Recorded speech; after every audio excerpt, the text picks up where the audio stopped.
Welcome to the latest Motley Fool Scoreboard. I'm on a chocolate balloon. We've got longtime fools Rick Munarriz and Dan Caplinger giving a 1 to 10 rating to Moneyball stock, Serve Robotics, ticker symbol SERV. Talk about the business first, including factors like its industry and competition. A 10 is invincible. A 1 is hopeless. Dan's got a 6. We're going to save Rick's score. Dan, actually, I guess I have to say it. He gave it a 2. A 2. Dan's not that much higher at a 6. Yeah, it's an interesting idea. Serve Robotics, it does sidewalk walking robots. The intent there is to cover the last mile of delivery for, things, because the last mile can be really costly compared to when you move a good like across the country or across the world.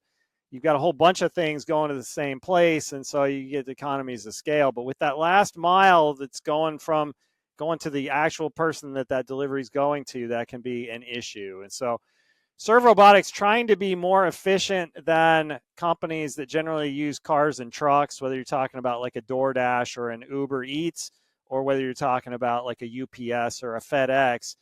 Instead, just using those smaller size sidewalk robots, trying to keep those costs in line. The technology is interesting. The robots are versatile. They're designed to work in different weather conditions on different terrain. They've got good battery life, and there's fewer regulatory hurdles than, you've probably read some of the things about aerial drones trying to cover that last mile delivery as well. A little bit of extra work there, getting through the Federal Aviation Administration with the drones that Serve Robotics is trying to avoid. Yeah, so I'm going with a 2, and I'll start by saying much smarter fools than I are more bullish on the stock than I am, but this is my take, very jaded as it may be. Serve Robotics is a paperback and a cozy cotton T-shirt. It's a novelty. I've seen a lot of these, take out R2D2s lately, and they're not Serve Robotics. They're like the lesser, smaller, cheaper variety. I've seen them at shopping malls, delivering food court orders to store employees.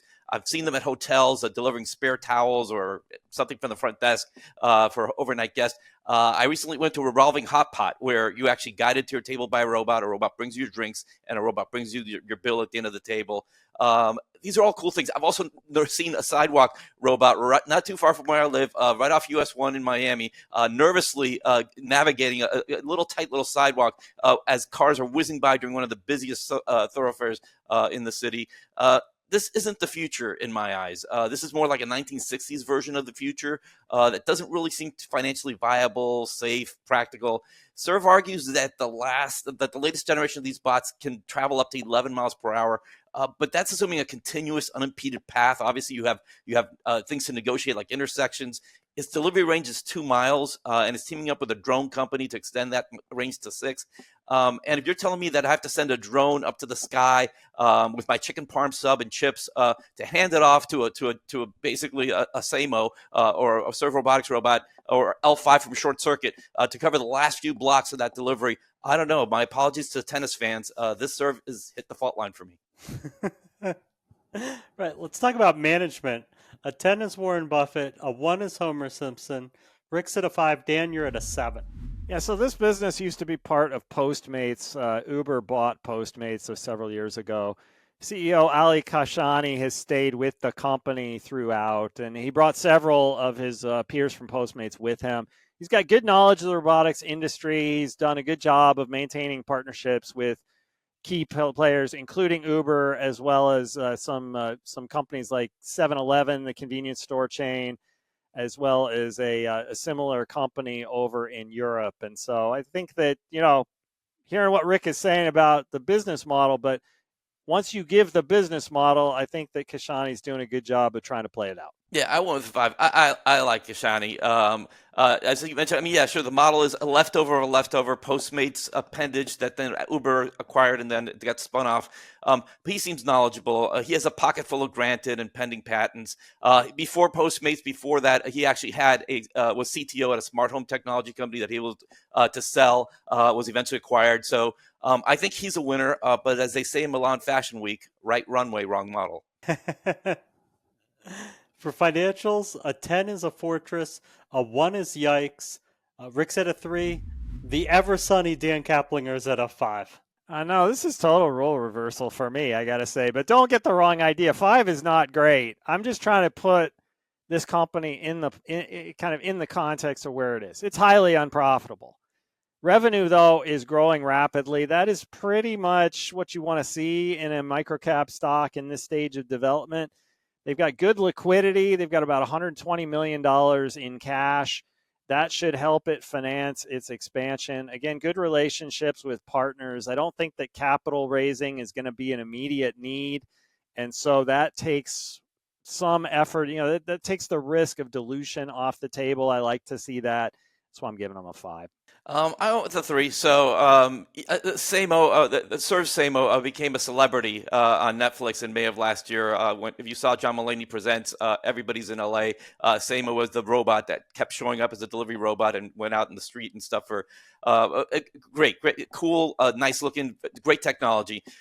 Serve Robotics had just 57 robots in operation by the end of last year. This was actually a sequential decline from the 59 it had 3 months earlier. And just 1.8 million in revenue for all of 2024, and this is against basically a loss of 38 million. So I didn't go lower than the 3 because, as Dan mentioned, $123 million in cash is a lot of money. No long-term debt. I like that. I'm sure if this model is going to work, they have time to get it right, and hopefully they do. But right now, it's there has to be more than just rolling suitcases, bringing cheap food from people to people. Rick, let's move on to valuation. How well will Serve Robotics stock do over the next 5 years? How safe is it? 10 is a sure thing. 1 is a lottery ticket. Yeah, so again, I see this almost as a lottery ticket. I mean, I went with less than 0, but again, it could be flat. It could be a big gain. It's that kind of thing. Go either way. It's either a swing for the fences or a strikeout to me. Safety score of 2. And I'd love to end this on something cute like I have earlier, like come with me if you'd like to live, or R2D don't. But I'm cheering the company on here in the hopes that it will find a better use case for its tech. Today, it's like an AI Yeti cooler on wheels. But tomorrow, I think if it can deliver a higher margin fare like organs, promposals, stock recommendations, anything that could actually be worth more than just a delivery order that takes a while to deliver on these relatively slow-moving robots than people do, I think it'll work. It has time to figure out that model, and as long as it can figure that out before it burns it through all its money and all the money that it can raise, I do give it a good shot of succeeding. But again, right now with the current model, current business, it does not feel very safe to me. It's interesting. I don't even see it as a lottery ticket because I think that a lot of the upside is going to be taken out by the fact that if it's successful, if Serve Robotics is successful, I think it's going to get bought out. I think there's actually a pretty good chance it gets bought out by an Uber or by a DoorDash or somebody. If it works, then a company is going to do that and add it to their arsenal of other things, other ways of getting deliveries out there. But I agree with Rick, a high chance of disruption from competitors, from competing products, from different modalities for delivery. I gave it 5 to 10% because I think that the chance of it doing well enough to get that acquisition bid are actually reasonably high. But a safety score of 3 reflects the fact that if that doesn't happen, it's going to be a long slog, and there's a lot of potential for speed bumps along the way. Dan, for longtime watchers, what would it take for you not to give a 5 to 10% to a company? If I think that something has been bid way up and it's not going to be doing well, then I'm going to go lower than that. Going higher than that, that is something that it's going to be something I'm totally contrarian on, that if the stock has fallen and I'm sort of like, oh, they shouldn't have bid it down, and I think it should have gone up from the get-go, and now it's ridiculously priced, then I might go 10 to 15 or 15 plus. But yeah, just in general, I assume market performance until you prove to me otherwise. And to be clear, I have seen you deviate, but had to ask because it is a rare thing, I admit. Because Serve Robotics couldn't do it. Let's go on to top it.